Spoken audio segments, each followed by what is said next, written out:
Hola, bienvenidos a Geopolítica en Acción. En el capítulo de hoy vamos a hablar de la nueva Ruta de la Seda, ese mega proyecto que tiene China para unir todo el mundo como no se ha hecho nunca antes en la historia. Pero, ¿cuáles son las consecuencias geopolíticas de este proyecto? ¿En qué consiste realmente este proyecto? ¿Por qué ahora en nuestro país se está hablando si nos incorporamos o no a la nueva Ruta de la Seda? Estos van a ser los temas que vamos a tratar en el video de hoy.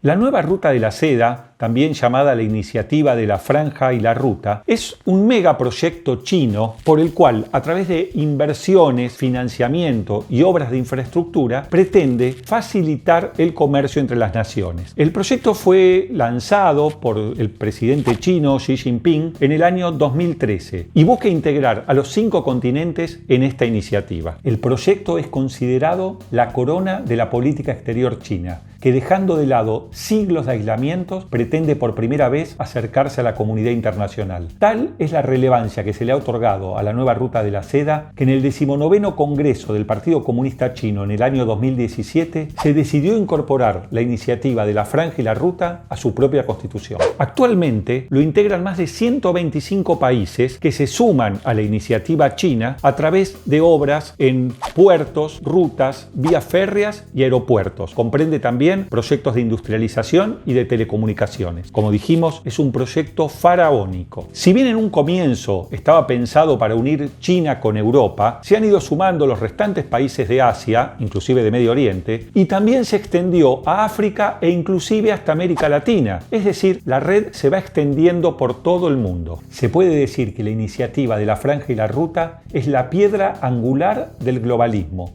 porque permite unir a todas las naciones en un proyecto común de integración económica.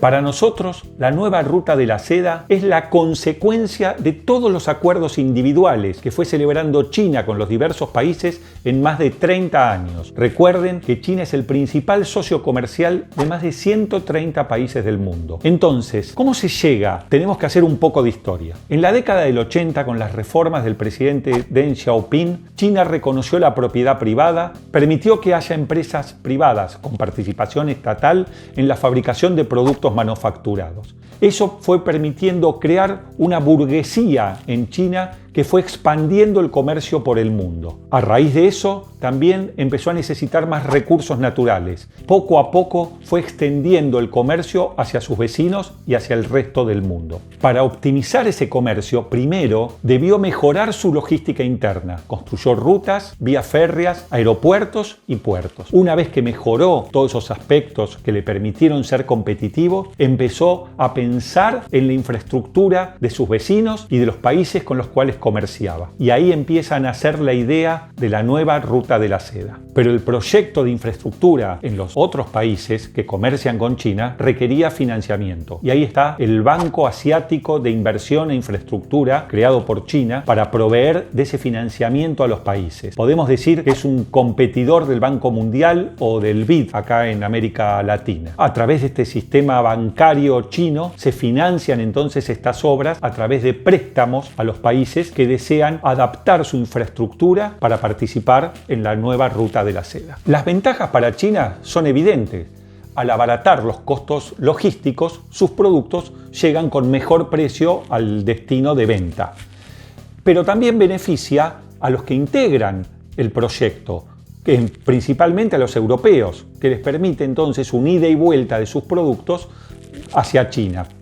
Recuerden, que ya creo que lo hemos mencionado en alguna oportunidad, que hoy en día se puede ir en tren desde el este de China hasta Portugal y Londres. Y piensen ustedes las ventajas que ofrecen las vías férreas. Si bien en principio el transporte en tren es más caro que en barco, los tiempos se achican considerablemente. Un viaje en tren desde China hasta Europa demora aproximadamente 18 días, mientras que en barco 35. Eso también significa abaratar costos. Si bien, como mencionamos, el proyecto incluye incluye aeropuertos, puertos y carreteras, el eje central son las vías férreas, que le permiten a China saltearse las vías marítimas, porque los océanos están dominados por la Marina norteamericana, que es, por supuesto, la más grande del mundo. Justamente esta cuestión de saltear la exclusividad de las vías marítimas en poder de Estados Unidos ha generado dos conceptos que consideramos centrales. Uno es la capilaridad, es decir, a través de diversas vías se llega al mismo destino, lo que genera que si una de ellas tiene algún obstáculo, se puede llegar por otras. Y el segundo concepto es el de rutas híbridas, es decir, que se conjugan tramos terrestres con tramos marítimos para saltear, como dijimos, algunos obstáculos que pueden surgir a partir de conflictos regionales. Piensen ustedes que China necesita saltear diversos estrechos, por ejemplo, el estrecho de Hormuz, que es la entrada al Golfo Pérsico, el estrecho de Edén, que es el ingreso al Mar Rojo y posteriormente al Canal de Suez, y necesita saltearse sobre todo el estrecho de Malaca, entre Indonesia, Singapur y Malasia, que es una zona muy conflictiva. Y en todos estos lugares, como mencioné, está presente la Marina norteamericana. Entonces, ello lo ha llevado a desarrollar puertos alternativos. Y ahí tenemos el puerto de Duk en Omán, en el sur de la península arábiga. Tenemos el puerto de Haifa en Israel, que es una situación que todavía no está definida si va a continuar o no, por algunos cambios de política que ha habido muy recientemente en Israel. Pero principalmente está el puerto de Gwadar en Pakistán, que le permite saltearse, como dijimos antes, el estrecho de Malaca. Yo les diría que de todas las rutas de la nueva ruta de la seda, quizás la que une la provincia occidental china de Xinjiang con Pakistán, con este puerto de Gwadar, es el eje troncal de la ruta de la seda, porque le permite llegar a las fuentes de energía del Golfo Pérsico salteando todas las rutas marítimas. Pero así como China propone y entiende a este proyecto como la posibilidad de integrar económicamente a todo el mundo, brindando beneficios mutuos a cada uno de sus integrantes, por otro lado están los detractores, principalmente Estados Unidos, que ve en esta iniciativa de la Franja y la Ruta una amenaza para expandir el poder geopolítico de China sobre el resto del mundo. El principal argumento que se utiliza en contra del proyecto es lo que se denomina la trampa de la deuda, porque como dijimos, forma parte esencial de la nueva ruta de la seda los proyectos financiados por China. China le da enormes préstamos de dinero a los gobiernos para que preparen la infraestructura que les permite incorporarse a la nueva ruta de la seda. Ahora, ¿qué hacen los gobiernos con ese dinero? Bueno, allá cada uno. Algunos los gastarán en esas obras y las obras quedan para el país. Y después en otros habrá actos de corrupción, como es natural. Pero entonces, ¿cuál es la crítica concreta que se le hace? ¿Por qué se habla de la trampa de la deuda? Porque en realidad todos los países que pretenden incorporarse, y ya les dije que son más de 125, reciben fondos de China dados en préstamo y después los tienen que devolver. La situación se agrava a partir de la pandemia reciente del COVID-19 porque la recesión económica dificulta que los países puedan empezar a devolver el dinero.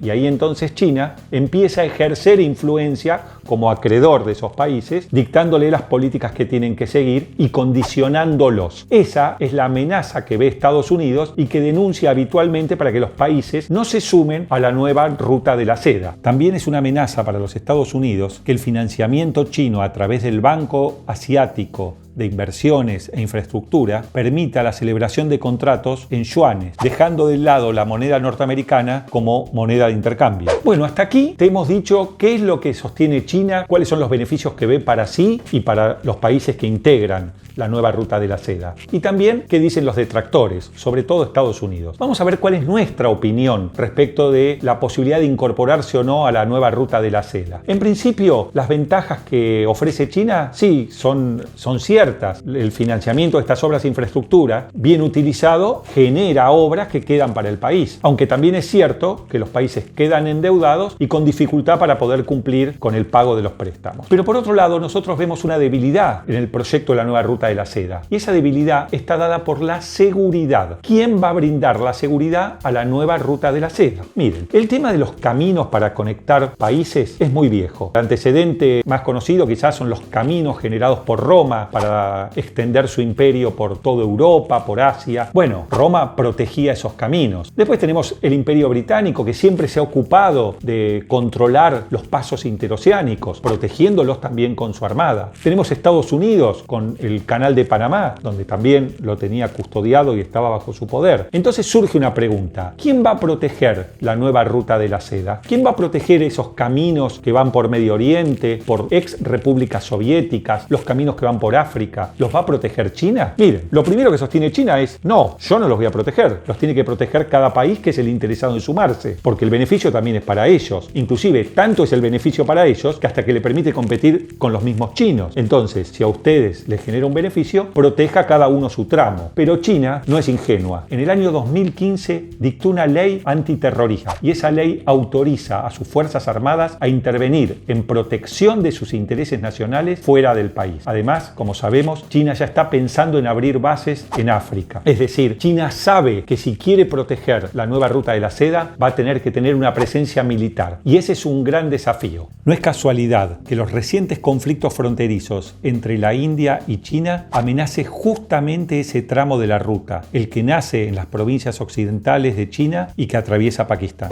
La respuesta china a esto es: si me cierran un camino de la ruta de la seda, tengo otros. Por eso la capilaridad que habíamos hablado antes. En definitiva, ¿podrá concretarse el proyecto tal como fue planificado por China? ¿La actual pandemia y la recesión perjudica la iniciativa de la nueva ruta de la seda? ¿Qué pasa con esos países que no pueden devolver el dinero? ¿China puede absorber esa deuda que no se le pague? ¿Puede continuar igual con la misma iniciativa? ¿Seguirá China despertando la confianza para que todos los países se sumen y se incorporen a la nueva ruta de la seda? Estos son los desafíos y las preguntas que te dejamos. Si el video te gustó, compartilo y deja tus comentarios aquí mismo o en cualquiera de las redes.